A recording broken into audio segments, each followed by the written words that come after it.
We will move on to public comments for items not on the agenda. Individuals allowed 3 minutes. It is council policy to refer matters raised in this forum to staff for investigation and or actions where appropriate. The Brown Act prohibits the council from discussing or acting upon any matter not agendized pursuant to state law. And City Clerk, if you can please check for us. Yes, we have a few hands up right now. I'm going to start with Steve Disselhorst. Just one moment. Hello. Hi, Steve. Can you hear us? I can hear you. Can you hear me?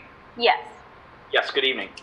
Yes, I appreciate the opportunity to be here, and I will be brief. I'm here with my colleagues, Chris and Crystal from the San Mateo County LGBTQ Commission, as well as Supervisor Pine. And I just wanted to, first of all, thank Rico Medina, Michael Salazar, Linda Mason, and Marty Medina for getting back to me very quickly as I last week jumped into the discussion with you all. And I just, as a resident and a taxpayer in the county and in the city, the swift and prompt response, I just am really, really appreciative. I know you guys are swamped with the world upside down. So I just really want to acknowledge that to start off with. My goal and my objective to be here today is as a member of the San Mateo County LGBTQ Commission is to advocate for a proclamation by the city of San Bruno, as well as a flag raising in order to create visibility across the city of San Bruno for the LGBTQ community. I also wanted to call out that the struggle for LGBTQ liberation is entwined with the struggle for Black liberation. And it's very important that we stand with our Black African-American brothers and sisters as they are struggling for an end to racism, hate, and violence in communities all over this country. And our struggles are intertwined, and I just very grateful to be here today, and I'm hoping that you'll move forward with the proclamation as well as the flag raising. So thank you very much. Thank you, sir. Please. Okay, one moment. The next we have is Tim. Just one moment, Tim, while I bring you in.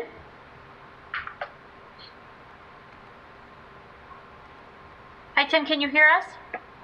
This is Reina. Hi, Reina. Hi, Tim will speak too. But thank you so much. Good evening, everyone. For the opportunity to speak tonight. I'm actually also going to address the issue that I addressed last week about recology. I hope the city does not bring the increase to the residents in San Bruno unless recology has met the contract that was signed 24 years ago. So if you can please review that and encourage or enforce the contract before you approve the increase to our residents. Thank you so much. And Tim will talk as well. Thank you, Reina. Good evening. Good evening, Tim. Mayor, council members. Just want to talk about Florida Park briefly, about when is something going to be done regarding the overgrowth of the weeds and the cleanliness of it. If somebody can come by and please straighten it out, clean it up, cut the weeds, because it's getting fire season now, and 4th of July is around the corner. Also, fireworks are going off. Illegal fireworks are going off around our neighborhood, and people are using that area as well for lighting off their fireworks. So I would like if somebody could attend to that as soon as possible. That'd be greatly appreciated by the neighborhood. Also, I would like to commend the essential workers out there, the grocery clerks, our first responders, all the public works that's going on, the department there where they're out and about. and all the restaurant workers, just everybody out there that's doing their part and being safe and helping out the community by staying open, like our convenience stores. They're taking a risk by staying open and helping the community out through this pandemic. So that's all I have. Thank you very much, and have a good evening. Thank you, Tim. Through the chair, Yes, Laura. I'm just going back to my notes from the last council meeting, and in our public comment, the same comment about recology was asked. Is there any way that staff can follow up? Because I think there's some confusion in terms of what's being offered or what services in contract. Is there any way that we can get that to happen? Yes, staff will follow up. Thank you. Okay, then the next is Paul Wapinski. Just one moment, Paul.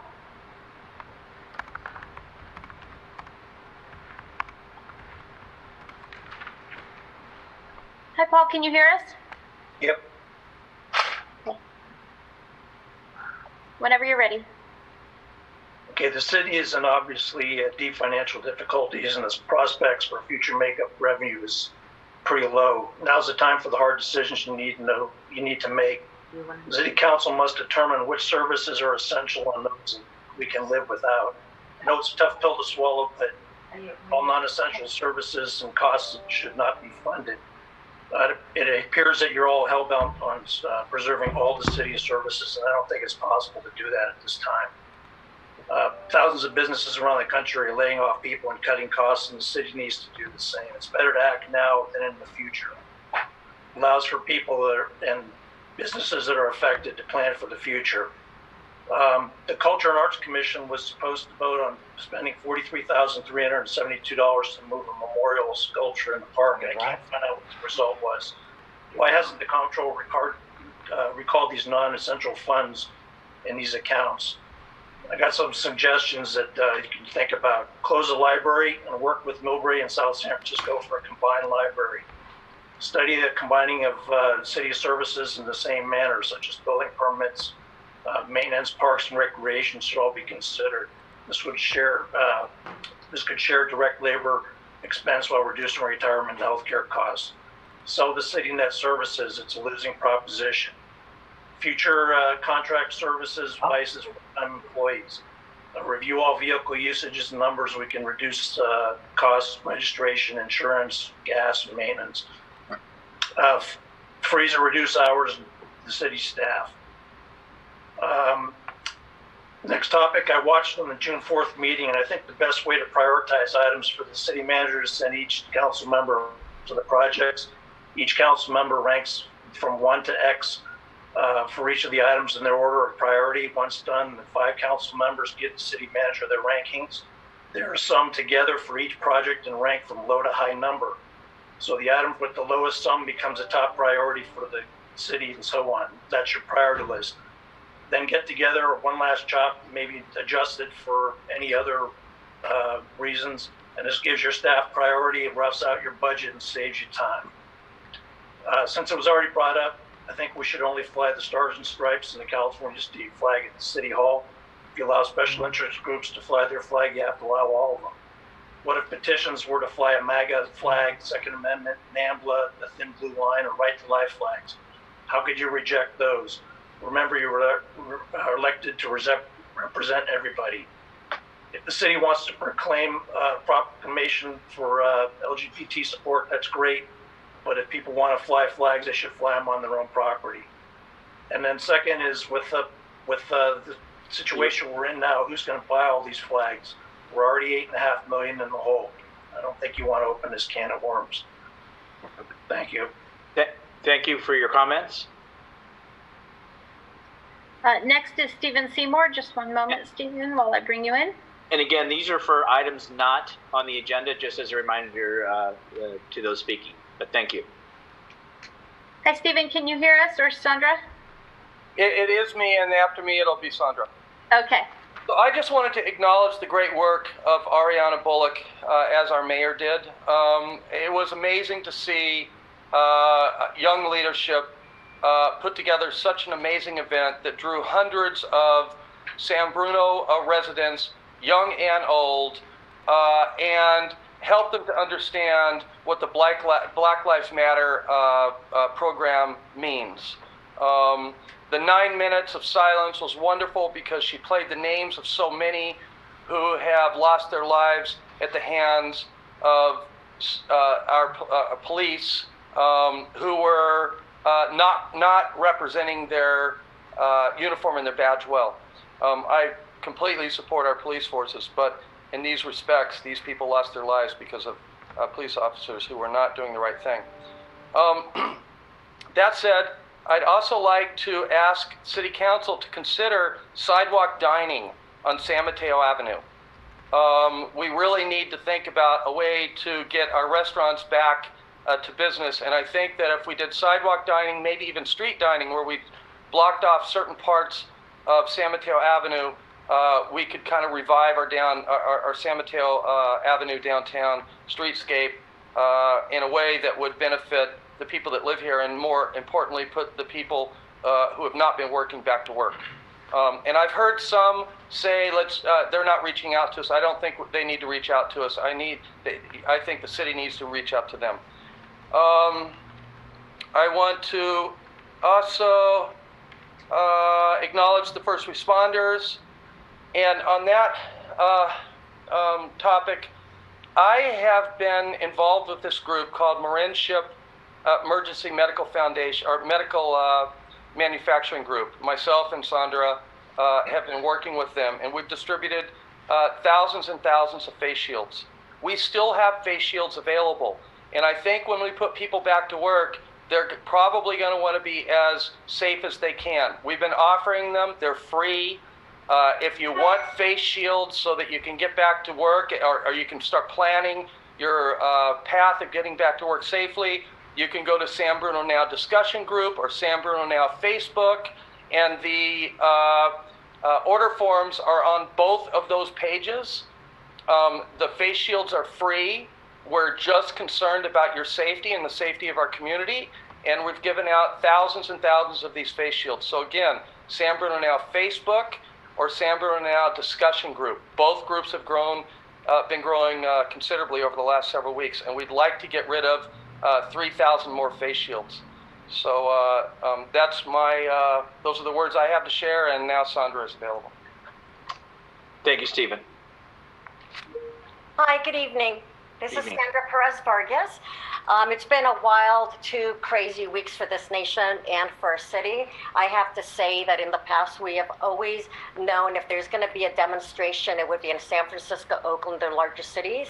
To see it coming up and down the peninsula and see these amazing people coming out with their children and celebrating other people's lives and trying to come together to understand each other is just incredibly important, because if you're huddled up in your house just watching news and just being fed all the negativity of certain areas of certain communities, you buy into that fear and that fear mongering, and then you get to the point where you think it's okay that an officer can hold somebody down and even murder them. I'm so glad that we have a police department right now that has been very respectful when it comes to the demonstrations. This last Friday, we had a small demonstration put on by a young gal, Jennifer Gonzalez, across from Tanforan.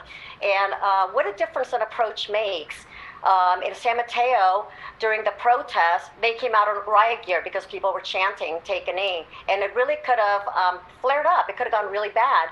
But here, the police officers came to us and said, "Hey, you guys, we're just checking in on you. We want to make sure everything is okay. We are here, mostly to protect you. So we're going to be on the sidelines." They approached us with wonderful smiles, and it's so welcome, with not being antagonized. I've been to protests since I was a child, and the approach of the officers changes everything. With that, I would like to once again make a recommendation that I've asked for many, many years to be considered. Years back, my mother and I took a Citizens Police Academy class in South San Francisco. It was given in English and in Spanish, And I believe it was 8 weeks, once a week for 3 hours. They covered identity theft. We went to the city jails. They allowed whoever wanted to shoot off guns. It started a great conversation between the police officers and the residents. There was a section on how to identify if my child is in a gang. And it was really wonderful. And I know many of the police officers on the street, as does my mother. Anytime they see her out, it's getting dark, they still, after all these years, stop and give her a ride home. And we need to know each other, not just see somebody driving by. And I think that'll go a long way, in my opinion, towards a lot of peace and harmony in our community. Thank you. Thank you, Sandra. One moment. The next is David Orchata. Mr. Hello. Orchata, can you hear us? Yes, I can hear you. Okay, whenever you're ready.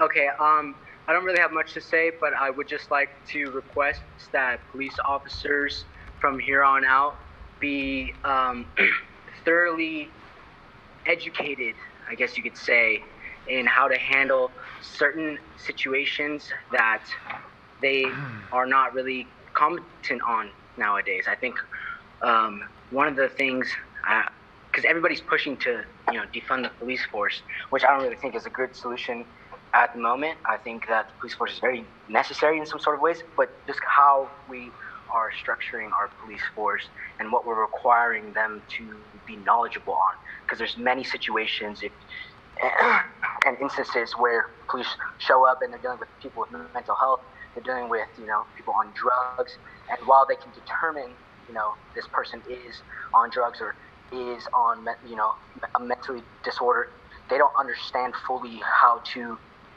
keep a situation calm. Furthermore, I think their combat training is very inadequate. I would like to request that all police officers learn some sort of hand-to-hand combat, such as wrestling or jiu-jitsu. It's been proven that learning and understanding how to use someone else's weight against them without hurting them is the best way to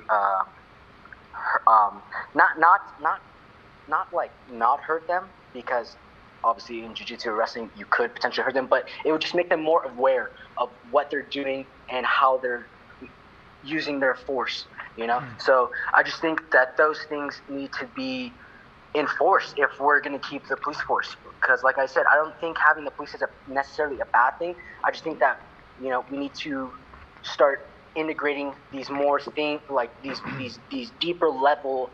It shouldn't just be an 8-week thing that you go to a police academy and then boom, you're a police officer with a gun.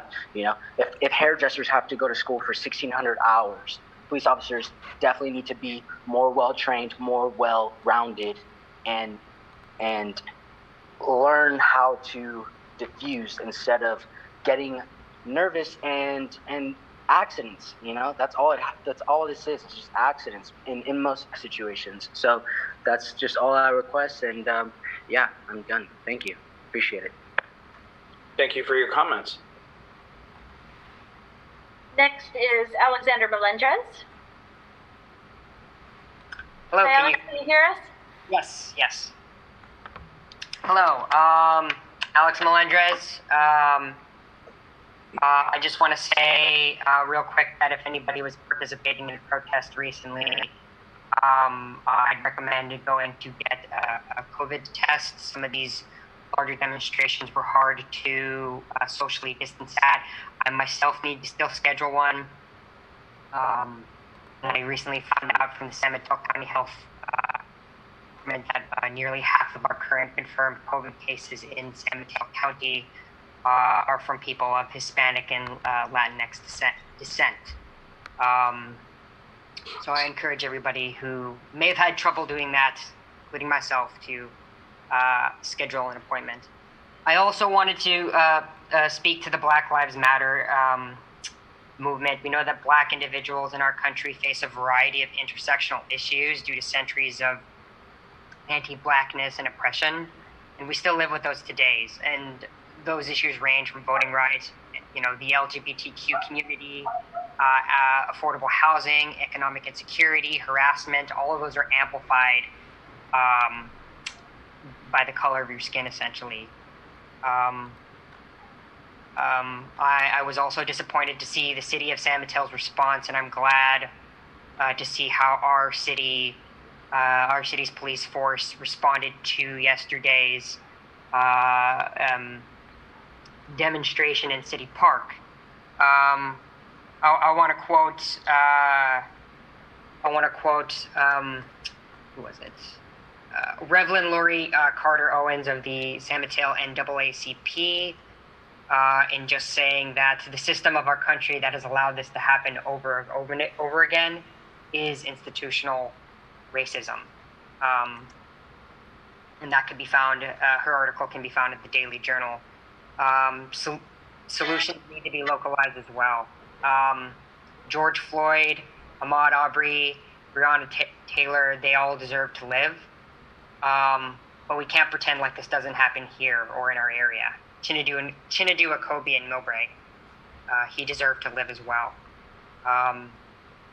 I thank you for your time. I'm probably going to speak on the LGBTQ proclamation later, so I'll save my comments for that. And I also want to say I was really impressed with the young people, and I hope I say her name right, Ariana Bullock, who also led the demonstration yesterday, and everybody else who has been on El Camino holding signs as well. Thank you. Thank you, Alex. Any other speakers, City Clerk? No, I believe that is the last hand. Okay, thank you. Council, if you make sure your mics are off, please. Council, could you make sure your mics are off, please?